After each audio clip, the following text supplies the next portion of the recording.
Hi, it's Mike. And Dusty. And we're here to say we're on break. Every December, we take a hiatus to recharge, record, and get outside. This year, we're headed to Iceland to wander and explore, and we couldn't be more excited. We'll be back with new episodes on January 13th, where we will wrap up our time in Olympic National Park and head east toward Mount Rainier National Park. In the meantime, be sure to check out our episode finder to discover some of your new favorite trails, hiking episodes, and trail mixes. Click the link in our show notes, our Instagram bio, or visit our website to make navigating our library of over 300 episodes so much easier. Happy holidays, and see you all in 2025. Looking for some new art inspired by the national parks? Then be sure to check out our online store, The Gaze Shop. This season, as we explore the landscapes of Olympic National Park, Mount Rainier National Park, Carlsbad Cavern National Park, and Guadalupe Mountains National Park, we've got some new items and designs coming your way. Introducing our Olympic National Park and Mount Rainier National Park posters. These 12 by 18 posters make a great addition to any home or office, or a great gift for any lover of the national parks, even if that national parks lover is you. Whether it's art for your wall or a sticker for your water bottle, you're sure to find something that sparks your love of the outdoors. Visit shop.gazeatthenationalparks.com to bring some of the national parks home with you.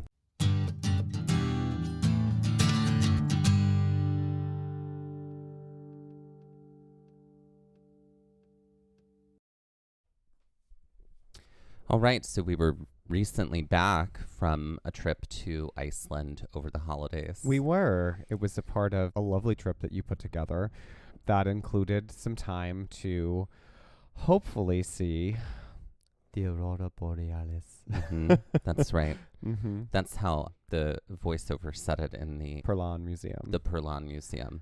My name is Aurora. That's right. So That's if you've ever been, then you know that's the voice. That's right. The Perlan Museum, highly recommend starting there. Absolutely. What a great view of the city from the observation deck, and a wonderful understanding of both geologic time and also history of Iceland. I know. Look at this. You came for Rialto Beach. You got Iceland Yeah. at the front of this episode. Yeah. So highly recommend. But that brings us to this morning, because we got up at 5 a.m. this morning because there was apparently going to be Aurora. This is 5 a.m. New Year's Eve when we're recording in New Jersey. This, in New Jersey. Apparently very strong Aurora in New Jersey. In New Jersey, because when we were in Iceland, there was no Aurora. Aurora canceled her shows. Aurora be gone. She called out. She had the flu. And she stayed home. And so she did not come out. We were at a disadvantage of both. It snowed the entire time we were in Iceland, basically. And full cloud coverage, except for the last covering day. Almost the entire island. Uh-huh. And if you have cloud coverage, you have no aurora. Mm-hmm. Also, the solar weather was not good. Oh yeah, we didn't have a lot of solar weather. The sun didn't fart enough. That's for right. us. That's how aurora is made. The sun releases a bit of mass corona ejection, I think is what it's called. Look at that. Buy a girl a drink first. And that turns into Aurora Borealis. Mm-hmm. That's right. And that's why you have to go to the clinic after. So, yeah, we did not have any solar happenings at all. No. And so we were on a tour to basically get on a bus, and it was going to drive us to a really dark, remote location in Iceland and murder where you could see the aurora well. And the tour, we were there for 4 nights, 5 days? 5 nights. 5 nights. 5 days. We were there. Our tour was on the second night, and it got canceled. And then they let us rebook every other night we were there. And it got canceled every single night that we were there. Mm-hmm. And we were like, no aurora. No. So when we found out that there was going to be aurora here in New Jersey, which there was in October, I saw it. Dusty missed it, unfortunately. Because I was inside. We were like, okay, we're going to get up. Did we go to bed early last night? No. Did we get up at 4:45? Yes. We did. We see any aurora? We went to an overlook to see aurora, and she too Canceled her show. Canceled her show. So, yeah. So no Aurora for us still. Mm-hmm. Well, you've seen it from your house. I still haven't seen it. My mom, who was with us on this trip, who, like, I planned this whole trip in hopes that we could see it. She saw it from her house in Alabama. Yeah. I still didn't see it. I still haven't seen Aurora. So, yeah. Oh, well. Keep chasing her. The mystery deepens.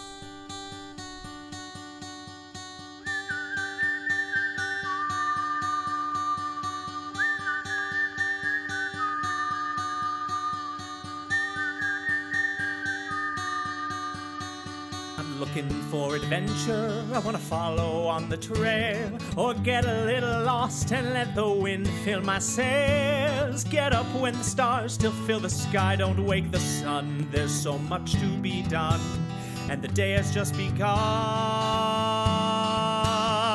Go where the postcards are real, you can feel. You can open your eyes and open your heart when you gaze at the national park. At the national park. At the national park.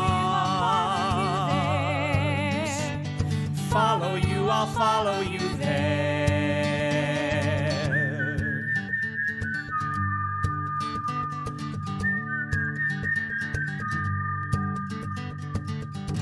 We would like to acknowledge that while hiking and visiting Olympic National Park, that we are on the traditional and stolen lands of the Lower Elwha Clallam, Jamestown Sklallam, Port Gamble Sklallam, Skokomish, Quinault, Ho, Qulit, and Maka people. All right, so we had just finished hiking Ho Rainforest. Yes, this was a long day for us. This very long day. Part 2 of the long day. Part 2, that's right. Tune into the next episode to hear part 3. Mm-hmm. Yes, so episodes 127, 128, and 129 all happened in the same day. Yeah. So we're here in episode 128, and we just finished hiking in the Ho Rainforest. One of the reasons people go to Olympic National Park to see the temperate rainforest. You can hear all about our temperate rainforests and other types of rainforests in our trail mix titled Rainforests. That's right. Yeah.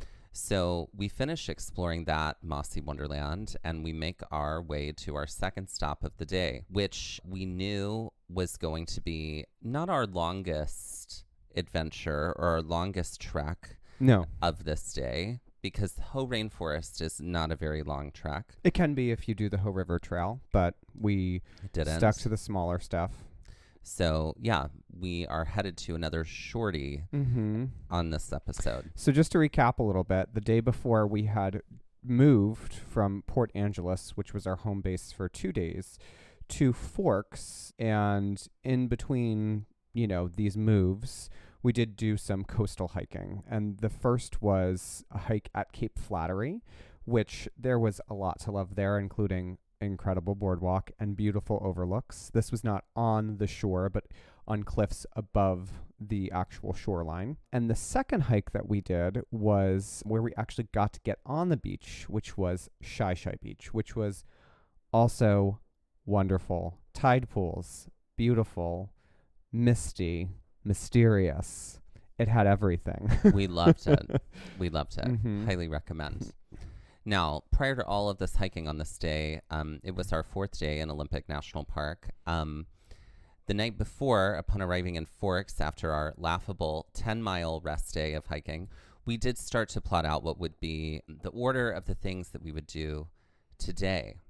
So if you've ever seen It's Always Sunny in Philadelphia, there is a very famous meme that comes out of that, of like Charlie Day, like standing in front of a board, like connecting all of these clues. And that was Mike at this time working with tide schedules. And it was like a master watching someone anxiety volunteer themselves to have stress, anxiety, and to be debilitated by all of it. It was one of the moments where I was like, as your friend, I keep pointing out to you what's happening, but it's doing nothing. Like, I just was like, I think he has to fully spiral and like hit the bottom, and then I'll pick him up. Sure. You know what I mean? Like, that's sort of where it was. Because you were like, well, we could do this first, and then we could go here, and then we could go here. But if we did that, we would have to leave here at this time, which means breakfast would have to be this time, and then we would have to go to sleep in the next 15 minutes. And I was like, well, we still need to eat, and we still have to do this, and we still have to shower, and like we're not technically ready to go to sleep yet. Well, then if we move it like this, and we do it like, and you spun out for 45 minutes. Mm-hmm. You had to just let me tire out.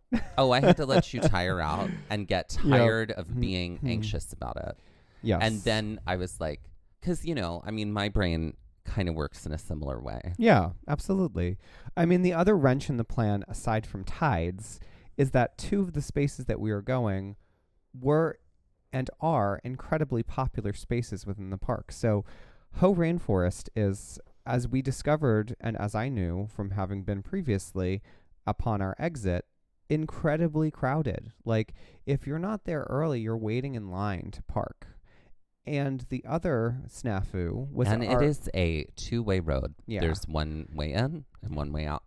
The other snafu is that the second location that we were going to, which was the first of our tide-dependent locations, was Rialto Beach, which is also an incredibly popular space within the park. So I was trying to have it all, as they say. Mm-hmm. That's right. We can have it all.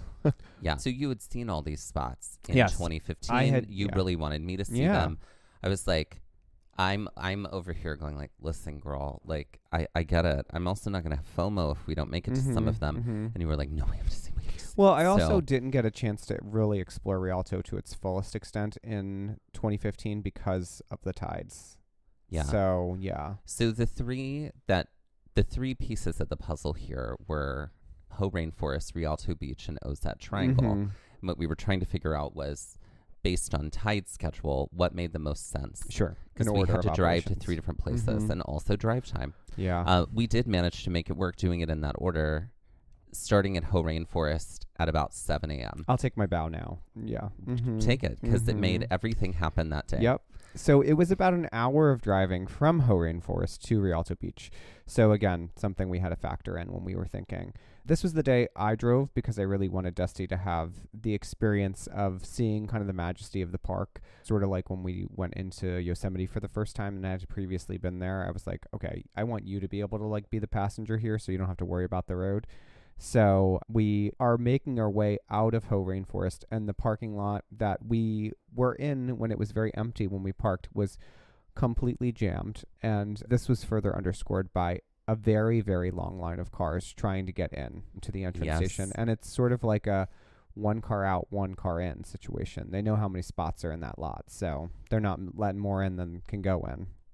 It was a fairly easy drive from the Ho Rainforest over to Rialto Beach. I was definitely anxious about making sure that we were able to park there because there is very limited parking. Yeah, and I've Beach. seen reports of like traffic being backed up. And summer is a peak season to go to the park, so it definitely would have been a problem if we weren't able to park. Not a problem, but we would have just had to skip it completely. And as a reminder, something that was told to us all the time about Olympic National Park is that it is a lot of driving. A lot. That's probably the thing we've said most to common go from in all these episodes. one place to another. It's a lot in a long time. So I did find it hilarious that we would see some of the same people on the same trails almost every day. There was like this one family we saw almost every day in Olympic. And this one guy, in wildly different spots of this park. They were on the same trails that we were on. Yeah.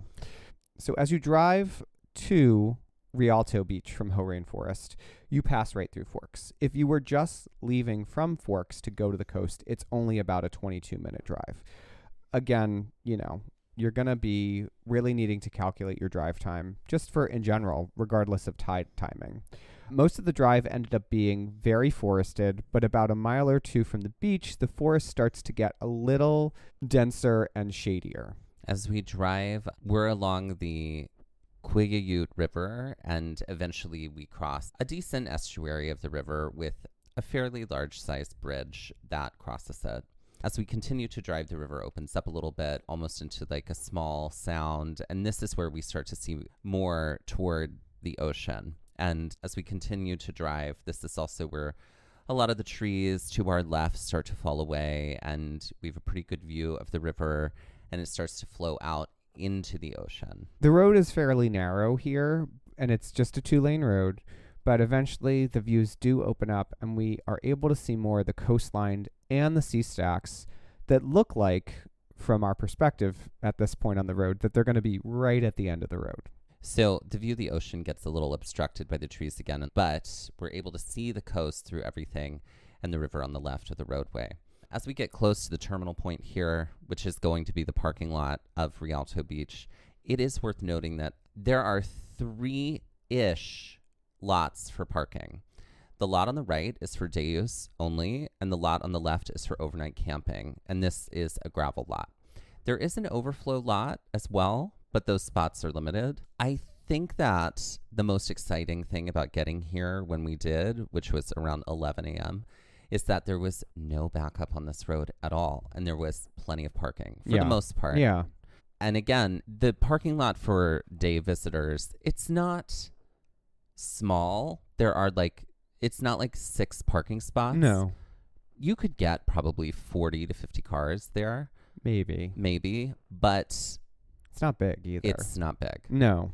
But what's good about it is that people come, they go, they see, and they leave. And well, some people, and there's different ways to access and investigate this area, and some people do just come and walk out on the mat and then turn around. Yeah. Like some people only stay for 5 minutes. Yeah. So as we're arriving, we took some time to figure out what we were bringing with us on this leg of our journey this day. So this was not going to be a terribly long hike, and we had fully had our packs when we were in Hoh Rainforest, which kind of felt like a little bit of overkill because the Hoh Rainforest trails were not that exhaustive.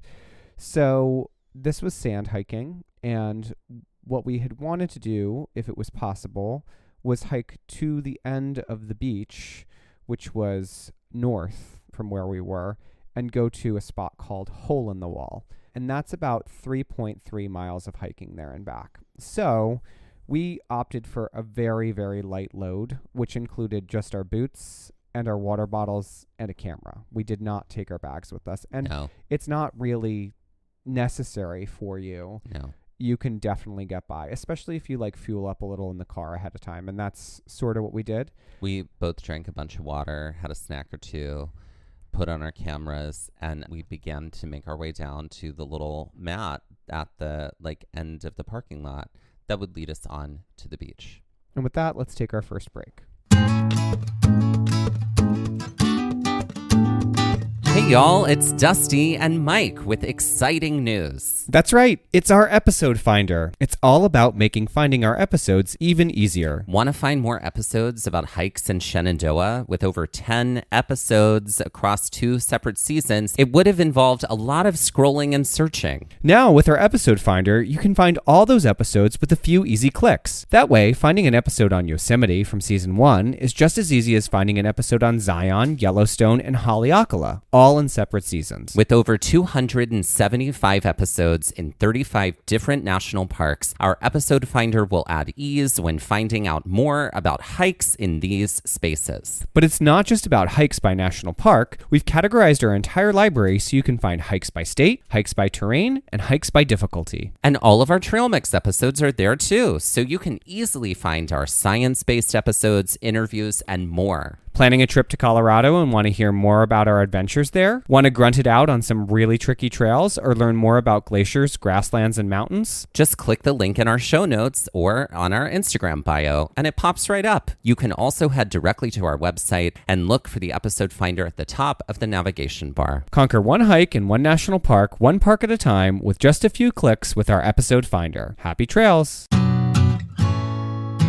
During the months of November and December, we are highlighting the work of Native Like Water in our community effort to showcase organizations who are working towards social justice, environmental action, and more inclusive public lands. Founded over 24 years ago in San Diego, California, Native Like Water was launched to focus on and practice with indigenous sacred relationships to water. Native Like Water programs work towards solutions and sustainability of our life force. The organization prepares and reintegrates teens and and young adults into ocean recreation, conservation, wellness, and intergenerational cultural self-exploration. With programming like Youth Native Scholars, YNS, and Intertribal Youth, ITY, Native Like Water has helped to develop and implement academic, wellness, and cultural programs for Native American, Alaska Natives, and Native Hawaiians, as well as youth from various nations. Native Like Water has programming which is open to a greater public, curating cultural experiences through an indigenous lens with a focus on cultural conservation and natural habitat. Native Like Water is committed to not only education, but also working to enrich the lives of others. Make monthly charitable giving a trend in your life in 2024 and help support Native Like Water this November and December. Visit the link in our Instagram bio for more information or by visiting www.nativelikewater.org.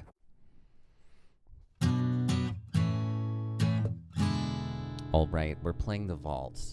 We pick a subject. You got to put 3 of those things in the vault. Everything else is destroyed forever. Okay, Mike, what topic are you choosing for the vault today? Oh, I'm going to pick one for you. Great. To do. Thanks for asking me a question and then just doing it for me. But I'm going to do one that is specific to you. Okay. Okay. You have to pick 3 Van Gogh paintings. Only 3 go in the vault. The rest are gone. Like I know him like the back of my hand. I don't feel like... You know his work plenty. Sure. You know his work plenty. You do. You do. I mean, not really, but I'll go for it. Well, I think you gotta you can't ignore Starry Night. That's one that definitely has to stay in the vaults. There's one that I love. I mean, he did so many self-portraits. Mm-hmm. There's one that I really love. It's a self-portrait after he has his ear bandaged, and it's probably called Self-Portrait with Bandaged Ear, but there's a few of them, and this one has a Japanese print in the background. Like, there's more depth to it. A lot of his self-portraits I know the one you're talking about. Very, like, flat backgrounds, but this one he actually puts himself in a place, and I feel like that is really representative of the style that inspired a lot of the Impressionists and Post-Impressionists, which was, you know, the printmaking of Japan. And I feel like it's, from a cultural perspective, it's a really important piece. And then I feel like there's the view of his bedroom, I think in Arles, I am saying that wrong, Arles, that like it has this chair in it. It's a very well-known piece.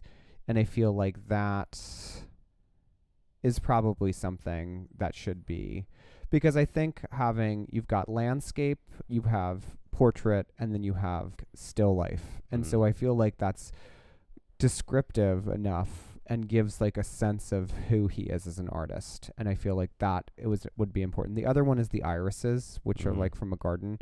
And that's another beautiful one that I love. Or there's also the cherry blossom, which is like got a very unique background color. It's like a teal. I would have put in sunflowers because seeing that one in real life was unreal to me. Yeah. Okay. Great. So that was specific to you. It was. So let's get specific for you. 3 Sondheim shows. Oh my God. 3 Sondheim shows. Okay. I think I already have the answer here. Great. Okay, well, the first one is Sunday in the Park with George, because that one I feel like just speaks to the artistic process. It is Sondheim's piece. Love letter to the artistic process. I'm only going to stick to shows that he wrote music and lyrics for. Great. Because otherwise I'd have to put Gypsy in. But I'm not going to do that. So I'm not going to do that, so I don't have to put in Gypsy. You don't have to include it as I don't have to include it. Yeah. That's the different thing, because he collaborated on that one. Sweeney Todd. I have to put in Sweeney Todd because it's just so epic and perfect. Because it's beautiful. And it was virtuous. Yes. And naive. Correct. And then I mean Into the Woods. Right. I can't like, do this you're making without me Into sweat the over Woods. Who out there could love you more than I? Yep. Talk about like therapy. Yep. God, that's not Stay With Me is Whoo! Woof. Yep. That's right. Codependency. Everybody. Well, I think say like, it with me. as children or as adults, it's important because you have to go like, am I in a stay with me moment? Mm-hmm. Like, is my parent doing that to me right now? Or am I as a parent doing that to a child right now? So yeah, those are my answers. If I had an honorable mention, if I had one Sondheim honorable mention, Company? oh God, I love Company. I also love A Little Night Music. I also love Merrily We Roll Along. You get one. And I also love Assassins. Yeah, I think I have to put in Company because of being alive. That song just, that song is everything. That's the moment. Do you know that song? No. No? Mm-mm. Somebody hold me too close. Great. So before I turn into a weepy me mess. to care. Somebody ruin my sleep. Oh, yes, I do. And sit in my Yeah. chair. Make me aware of being alive. All right, there we go, everybody. And that's the vault. Being alive. Still Okay. here. Back to Rialto Beach. And being alive. Yep. Okay, so we are on the beach and seeing this beach for the first time. It is spectacular. You'd seen it before. And it's always a wow. You know, it was a wow moment when I saw it the first time. The first time I saw it, it was very, very rough. The tide was coming in and the waves were angry. And that was not the experience we got here. No. This was a very calm beach day. The tide was very calm. Thank you for looking into the schedule as deeply as you did and with such care. Yep. So initially on the beach, we find some decent sized stones and pebbles that like intermingle with the sand as we get by the water. Behind us and lining the beach are these very tall, towering trees. And along the high tide line, you get these long fallen, like stripped down trunks of trees that are basically just all driftwood now. And it's beautiful. It's what? And it was beautiful. There we go. It always, in the 2 times that I've been, it feels like they are discarded bones to me. Like some mammoth creature has died and decayed on this beach, because that's what they look like, because they are bleached white, most of them. And it's so impressive and so wild to see just the power of nature through this. Yeah, and it is, and they're like white, like bone, like if they were a paint color, the paint color would probably be called like marrow or something like that. Yeah, and a lot of them have lost their branches, so they just have these like nodules on them, like where the branches were originally. And so they give like this very like vertebrates type of feel. And I'm like, oh yeah, yep, the vertebrae of giants. Exactly. It did feel like a graveyard of giants here along the shoreline. Yeah. They're not as big as redwoods or sequoias, but they are big trees. Big trees. Yeah. And there are some that are still just standing upright, like, and dead. That and are white. dead, yeah. Also adding to the very ghostly feel of Rialto Beach. Yeah. So from this parking lot, one can either head to the right or to the left along the beach. The beach is available for exploration in either direction. Hole in the Wall is off to the right. If you were to head to the left, that would take you into an area which is coulee land, and so that is technically not national park anymore. But if you head to the right, it does bring you toward Hole in the Wall. So there is a small peninsula that does jut out at the mouth of the Quiute River and Marina, and essentially right across from the tip of that is the Little James Islands and sea stacks that surround them. So that's sort of what, as we were driving in, what it looked like we were going to run into at the end of the road, but it's actually further to the left. From where we're standing at the edge of the path mat and the start of the beach, it almost looks like the peninsula that kind of is jutting out for the, like, that kind of blocks in the marina would allow you to travel to the Little James Islands on foot. But there is, in fact, no land bridge that appears there at low tide at any point. It is just a matter of perspective and a trick of perspective. And if you wanted to go to those islands, Little James Islands, you would need the permission from the Quiute people.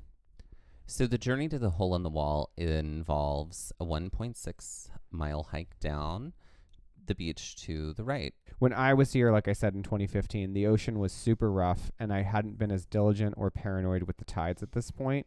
And I was only really able to walk about, a quarter of the way down the beach. But after talking to a few people who were headed back from the north, where Hole in the Wall is, I decided not to go too far, which was the right call at the time. And the tides are nothing to mess around with here. Even when we were just in Iceland at one of the black sand beaches, the tides there are crazy, and the water there is crazy. So, healthy fear of the ocean, everybody. You do have a healthy fear of the ocean. Mm-hmm. But at this time, we'd hit the beach as the tide was rolling out to almost low tide. So we had plenty of time to just really meander and explore. Mm-hmm. And we did. Mm-hmm. So what were you feeling here in this moment, seeing that the beach is calm, we can walk out, we've got time? It felt like home. The beach is always a very big sense of home for me. Go ahead. When I think of... Yeah. Oh, no, I thought you were going to be like, what privilege you for the beach to feel like home for you. No. I was waiting for that bar to come out. I was singing Home from the Wiz. So, there you are. But no, I just felt like it also, there's something about sea air and like the negative ions there from the salt air that help to shift a lot in your body. So I don't know, it just felt very comforting to see the ocean again. Not that we hadn't seen it the day before twice, but there's something about the beach, and especially the coastline here in Washington, although apparently Oregon's coastline, which I have not really hiked on, is much wilder and would be wonderful to see. What about you? What were you feeling? I was thrilled. The day before, we had done such an epic day of hiking. Yeah. Because the day before, we had done Klahani. No. What did the day before we did Shy Shy. Oh, that's and Cape right. Flattery. That's right. Both of which were not that epic. But still 10 miles. Still 10 miles. But the day before that, we'd done Klahani. I think my body was still recovering. Mm-hmm. So the fact that this was like a flat beach walk, I was Yeah. thrilled. But no, I was very excited because it's for all the reasons that we've listed, Yeah. right? So we make our way down. It was slightly overcast that day. It was also that way at the Hoh Rainforest, but at the beach, like a lot of the clouds had burned off and we were getting like a lot of moments of blue sky. Still some grayness in the blue sky, but and it was some nice. mist too, yeah. Yeah, mist billowing off the ocean. We were sort of hoping that we would have some tide pool moments along the beach here. And while there were some hopeful pockets, most of this would come later when we got to Hole in the Wall. But now we're here to talk about my favorite part of this hike, which are the brown pelicans. Mm-hmm. So I've got my camera with me, and we see coming up ahead some birds in the water. Not sure what birds they are. As we get closer, I'm like, oh my God, it's pelicans. And so I adjust my camera to sport mode. Yeah, settings that one might use to shoot sports, things Motion. that are moving and motion, because these birds are moving, and there's 100 of them. There's a lot of them. I don't know about 100, but there's a lot. There might be like 75 pelicans, and they're flying in and out. They're eating, they're swooping down, they're grabbing stuff. They're like hanging out in the water, and they are grabbing stuff from tide pools and that are not totally exposed. Like they're hunting in areas where there's rocks still like half submerged in water, but like they know that there's stuff happening there.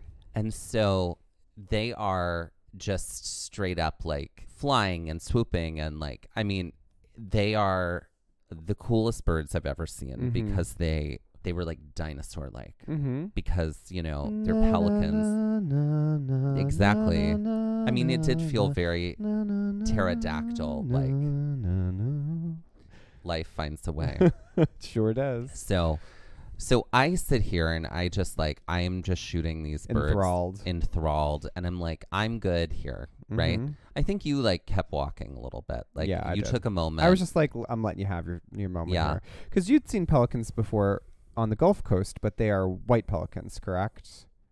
Or what type of pelicans are they? I had seen some in the harbor in Gulfport, Mississippi when I was visiting. And yeah, those were white pelicans. But yes, I was wearing my Flock with Pride shirt that I have on, or that I have. And was it Pride Month? It was still Pride Month. It was June when we were there? Yeah, No. Yes. It was the tail end of June. Really? Yeah. In Olympic? Yes. We got to Olympic on like the 24th of June, 23rd or 24th. This was only like our fourth day. Okay. Yeah, That's right. It was. There we go. And that is a shirt that's full of color and has a bunch of different birds on it. And all of the bumblebees in Olympic National Park thought even at the beach. At the beach, they thought it was flowers. They were trying to pollinate my shirt, and I loved it. So yeah, there are quite a few people at this beach going back and forth, but it was not like packed full of people, certainly. Eventually we come to a tree that looks like it is a little bit more recently fallen because it's not bleached yet. It sort of has an amber color. A lot of the branches are off of it, but we basically have to, climb over it to continue on the beach, and it's bulky. As we continue to walk, we can see the Little James Islands behind us are shrinking in the distance, and there are some sea stacks that are off the beach the further out as we continue to walk. So we're starting to see sea stacks like to our left off the shore that aren't close by any means. They're not as close to some of the sea stacks that we saw on Shy Shy by any means. So we continue to hit a little more fallen trees as we're walking. They do sometimes feel like steel girders for buildings that have crashed down or are just rubble. And they also have this feel of animal horns or antlers. It's very, very sculptural. Like, it feels like Catherine O'Hara's character from Beetlejuice just went to this beach and was inspired to create things as a sculptor. So as we get closer to Hole in the Wall, we get more rocks, we get more sea stacks that are closer to the beach. The formations are sharp and angular. They're pretty tall. At the foot of these formations, and prior to reaching them, there are a lot of smaller rocks. And they've started to be exposed by the low tide. And this is when we can start to see some sea life. The closer we get to these larger stacks, we can start to walk out onto them and between them as the tide has pulled back. And this gives us a really great view of Hole in the Wall, which is not that far away from where we are now. No. The rocks we're standing on here are covered in barnacles and lichen and other sea life. This is where we get some of those tide pool moments we were hoping, because the rocks here have dips in them that allow for water to remain and sea life to kind of flourish here when the tide is out. Yes, and these giant sea stacks, they feel very ominous, like a gateway to another dimension. I do have to say, it started to get a little more crowded with people as we got to this end of the beach. Because this is like the photo moment. It's here. the photo moment. Yeah. We do take some time here to explore a little bit more on like the sea stacks prior to Hole in the Wall. And then we take another short walk down the beach until we reach our terminal point. And with that, let's take our next break.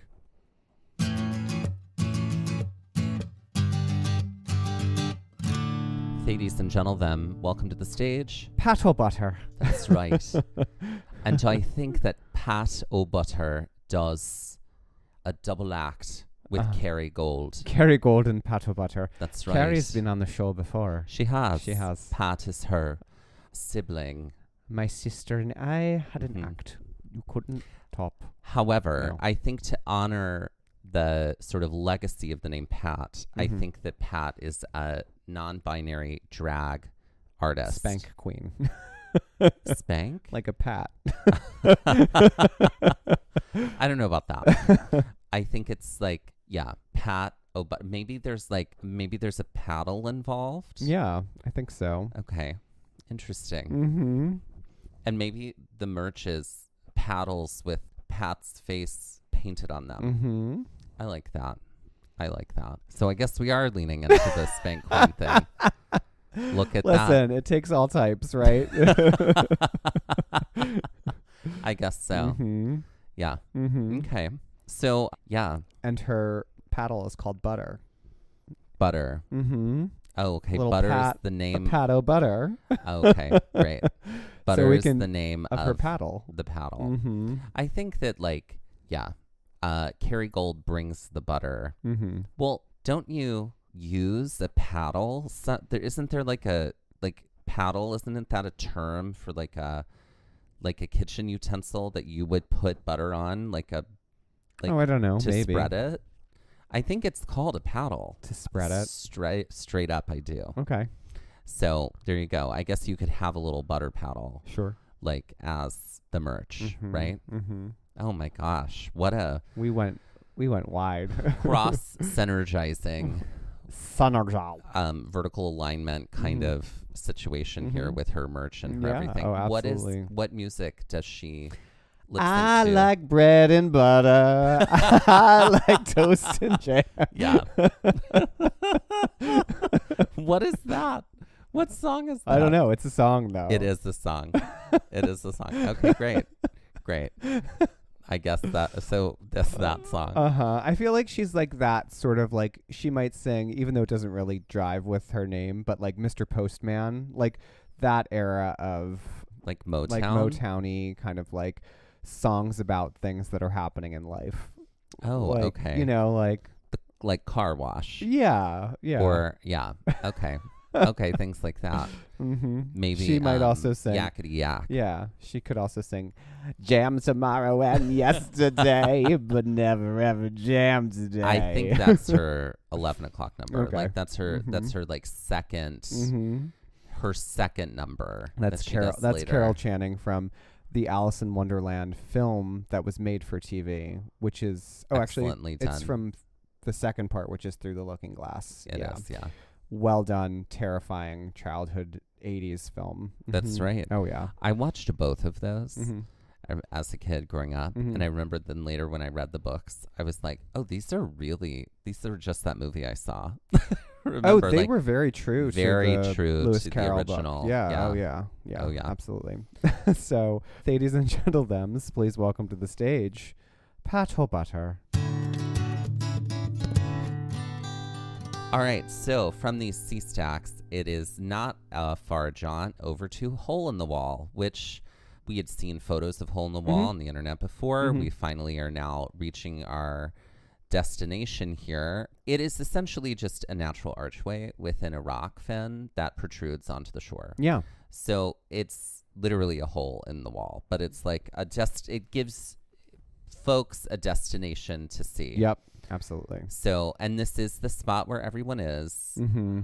It is clear that just like neurotic Michael, that they too, all these folks have paid attention to the tides, Mhm. or they lucked out. Mm-hmm. And here's the thing about this trip. I feel incredibly fortunate that we were able to be here in a time where the tides were in our favor, because we did end up having a very stacked day here.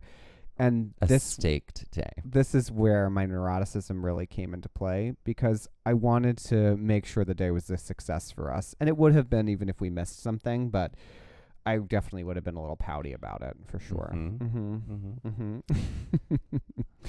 So But now that powdier. mm-hmm. Mm-hmm. Right. So now we're out here. It is clear that the tide being so low was going to allow us to do some really good exploring. So the archway itself is really rough and craggy, and it is clear that the bedrock that surrounds it has been worn over time to make all of the rocks that we're walking on incredibly smooth. Yeah, it was like wildly So, smooth. yeah, which please note when you're taking step, a dry hiking boot and a rough rock like work really well together, Mhm. but a dry hiking boot and a Sluck. slick, wet, Sluck wet rock. but what's the word I'm looking for? Surface. Worn, smooth rock. Mm-hmm. Those aren't friends Mm-mm. as well. Mhm. So there are quite a few tide pool moments here at Hole in the Wall, which was great. We do meander around looking at all of them. It was great to get to experience them here too. Mm-hmm. So theoretically, you could walk through the archway, but there's enough exposed rock at this time of day that we can walk around the arch and get to see all of the sea life and a lot of plants within the tide pools. I did this, but you pretty much stayed on the one side. You didn't really follow me. No. It is slick if you do this because there's a lot of sea life that's exposed on rocks, and there are bare spots, but you have to be mindful. It is a lot of kelp and seaweed. It's pretty magical. There is this fairly large sea stack that's off the tip of the arch that the whole of the wall is a part of that we could have probably walked out to, but because there's so much plant life here, it does make a lot of the walking treacherous. So you got to be mindful. And there are more tide pools over here. There's so many anemones and other sea life that I was experiencing on this side of the archway, which was I had fully traversed around to the other side. And it's much drier once I got kind of fully around to the opposite side of the hole, but it, is still something that I have to be mindful of as I'm putting my footfall, because I don't want to eat it. Not that it was big drops or anything, but it was craggy enough that I would definitely hurt myself if I had, slipped. Right. So looking through the archway, we are able to see the sea stacks. We were at Prior, and it gives a really cool feeling of a doorway, right? We definitely got some shots of that. The great photo moment. You could continue down the beach past Hole in the Wall a little ways, but I don't think it's recommended, and I don't really think you're going to see much of anything else. The main attraction is here at Hole in the Wall. So I come back through the archway at this time instead of around it, and I end up linking back up with you, it was dry enough that you could find a way through. There's a pretty decent pool here that you have to kind of navigate around, but you can get your way through the arch. We wanted to get back to the car in time in order to go to our third spot of the day, which is featured in our next episode, Ozette Triangle. But before we head down back to the beach, we make another stop at the sea stacks and meander through. These are the sea stacks over here by Hole in the Wall. And after this, we turn and we make a fairly quick trek back to the car. But we make another stop for the Pelicans. Because, as you all know, my favorite book is The Pelican Brief. My favorite film is The Pelican Brief, starring Julia Roberts and Denzel. And so I had to see these pelicans, tell them I thought we were doing sexual espionage, like in The Pelican Brief. in The Pelican. That's a 30 Rock reference, everyone. No, but actually, this was the moment for me that was this is where I got all my really good shots of birds, because the light was a little different. There were a bunch of new birds, and they were flying in from above. And so I got some wild shots, which I will share on our Instagram. So be sure to take a look there. And then I'm sure they will be stolen for AI purposes. Sure. But yes, we did stop, and it was great. And I did have another moment here with these birds. And there's more rock exposed out to the water here, and it makes sense as to why the pelicans are hanging out, because they're like, oh, the tide pools are coming for me, and I got a free meal. Right, right. So we cross over the giant fallen tree again. We continue down on the beach. We continue on down the beach. And while there was talk of walking out to the point, we were thinking about walking out to the point right there by the parking lot. Decided that heading back to the car and getting to Ozette Triangle as quickly as we could was probably our best bet. And that is what we did.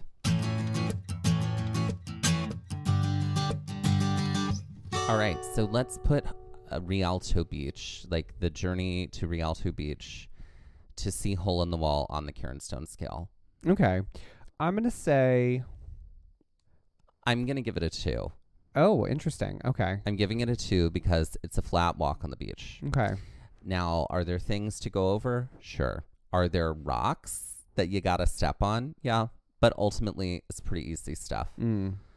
See, my first inclination was a 4 because of obstacles. Oh, well. And that it's not an accessible thing for a lot of people won't be able to do it. It's not fully accessible by any means. That's why I was going with 4. I think it's easy, but I think from a perspective of you have things to meander if you're with a small kid or if you have mobility issues, sand might also just not be your friend.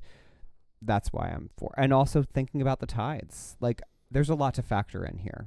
There is not a lot. It's not It's impossible by any means, but there's a lot to think about. So It's true. I think there's a lot to think. And upon further consideration, I'm sticking to my answer, Great. which is 2 And for and Upon so further consideration, you're a jerk. so 6 out of 20 Karen Stones. And now let's end this episode like we end all of our full-length episodes with some Jeopardy-style trivia.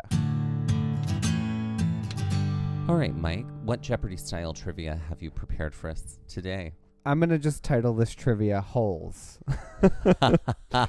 And this is all about Great. idioms. Wait, you got to say it more Southern, though. Holes. Thank you. This is all about idioms with the word hole in it, and it's always going to be the second word. Okay, great. I'm ready. All right. For 100.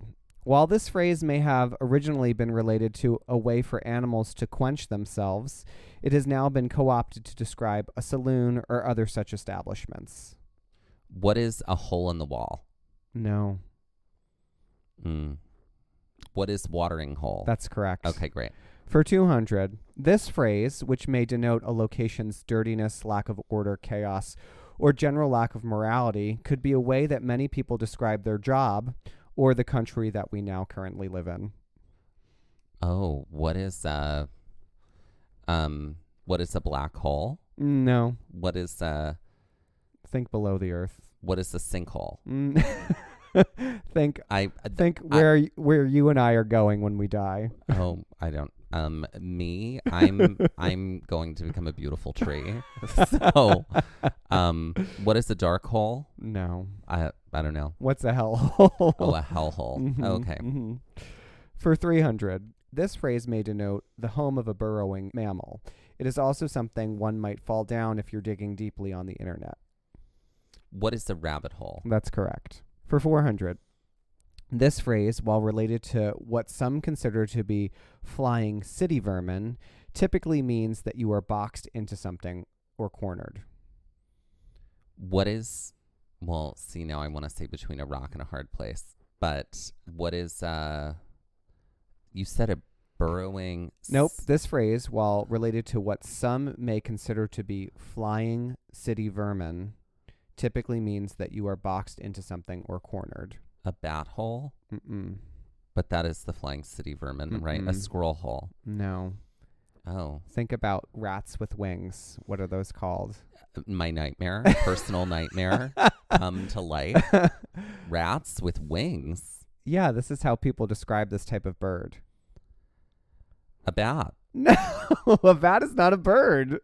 No, I know. What is pigeonhole? To be pigeonholed. Okay. Okay, great.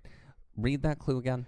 This phrase, which denotes the home of a this phrase, which related to what some consider to be flying city vermin, typically means that you're boxed into something or cornered. Okay. Rats with wings.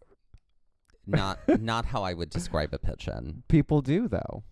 I don't know those people. Well, I don't know her. Okay. Well, anyway. Great. No, but the rest of it, totally, I get why it Sure. pigeonholed from that. Mm-hmm. All right. And finally, this phrase is an informal way to describe your mouth, a space where many foods go, even this many-layered dessert. What is the pie hole? I'll accept, but I'm looking for the other type. Cake hole? Yeah. Oh, okay. Great. Mm-hmm. And that's whole. Great. Mm-hmm. All right. It's time for my category. Great. It is a category called stately birds. And we saw brown pelicans on this hike. Yeah. And this is all about state birds from across the country. Great. Okay, so for 100, Illinois, Indiana, Ohio, Kentucky, Virginia, West Virginia, and North Carolina all share the same state bird, which may be the reason why the majority of the population thinks that this bird is an apparition or symbol of a dead relative, particularly past grandmothers. What is a robin? What is a Incorrect. cardinal? Sorry. There we go. Uh-huh. What is a northern cardinal? Uh-huh. For 200, northern cardinals are often mistakenly called the name of this bird with its red breast, and which is also the state bird of Wisconsin, Michigan, and Connecticut. Connecticut. What is a robin? That is right, the American robin. Mhm. Yes, for 300. New York is the only state with this bird as its state bird, and it has a 2-word name. The first word refers to the geographic area or direction where they reside, and the second word refers to its color and is a word often used to describe the corvid blue jay. It's just 2 words? Yeah, it's 2 words. The first one is a directional word. So what is a northern blue? Not northern. What is a southern blue? No, it's What is not a western southern. blue? It ain't that either. What's the other It's one? an eastern blue. It's an eastern blue what? Jay. No. Bird. Thank you. An eastern bluebird. Some people call blue jays bluebirds, which Okay. is, I guess technically they are a shade of blue and they are a bird, but they're not Bats. bluebirds. For 400. While Hawaii's state bird is the... Nay. That's right. Minnesota also features a waterfowl as its state bird.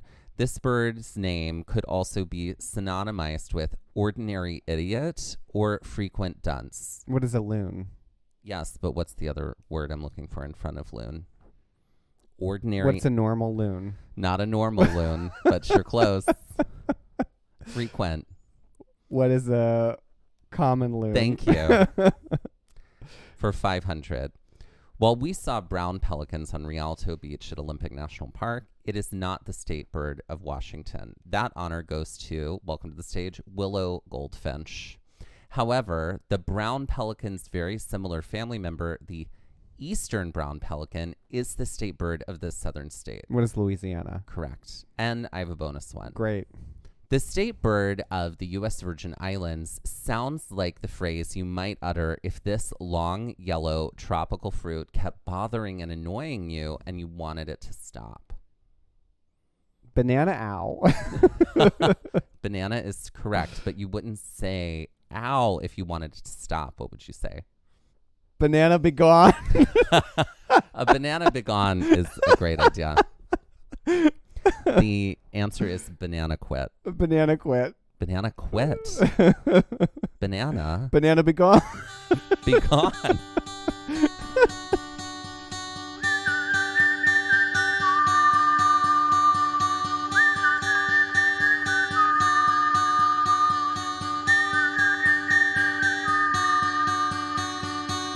Looking for more episodes like the one you just heard? Then be sure to check out our episode finder for episodes by park, state, hiking difficulty, and terrain, as well as all of our Trail Mix episodes in one helpful place. Click the link in the show notes of this episode, our Instagram bio, or visit our website to make your listening experience even easier. This has been Gaze at the National Parks, the podcast, and we're here to remind you to hike early and hike often, and that adventure is always out there. Gaze at the National Parks was created, produced, edited, and hosted by us, Dustin Ballard. and Michael Ryan. To see images from this episode, follow our Instagram at Gaze at the National Parks. To contact us, email us at gazeatthenationalparks@gmail.com. And to find out more about the parks visited on this show, visit our website, gazeatthenationalparks.com. That's Gaze, G-A-Z-E. All original artwork featured on Instagram and on our website is by me, Michael Ryan. All original music was written and performed by Dave Seaman and Mariella Klinger, with Sean Sklios on guitar. Our music producer is Skylar Fordgang. We would also like to acknowledge that while recording this episode that we were on the traditional and stolen lands of the Lenape people, also known as New Jersey.